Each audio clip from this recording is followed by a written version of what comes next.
Dai drumul! Prăbușirea lui doctorul. Băi, și de aici după aia poți să o și tai încolo. Da, da, tu acum sari. Ca mingea de ping-pong.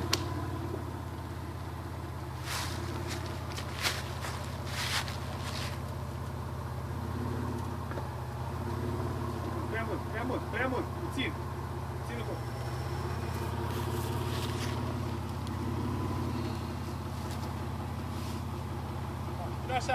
Vino așa aici, bine așa. Puțin, Bine așa, puțin. lasă, nu mai Oh. te mai încolo, că nu-ți prea sus.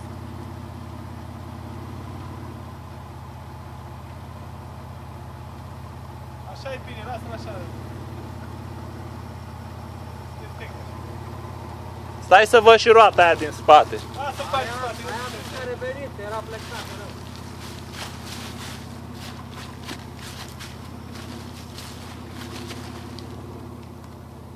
Poți să stai puțin așa? Vreau să risc puțin. Și acum vom merge prin tunelul Pajero. Wow! Wow! Un Pajero! Wow! De acolo tractoristele.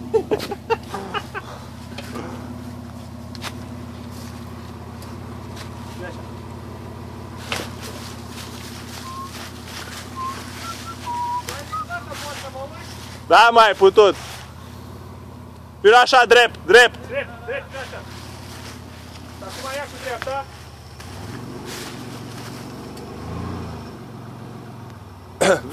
Vino așa. Vino drept, drept.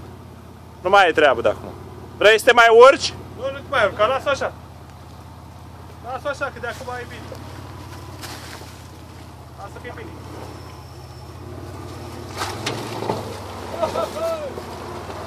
Aici se vede.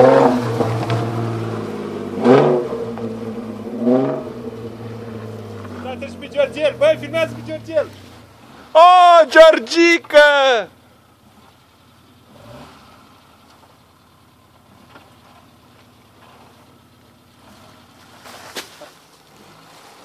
E bine așa, e bine.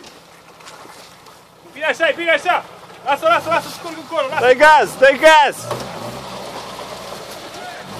Dai gaz, dai gaz! E bine. Ține-o stânga, nu dreapta, ține-o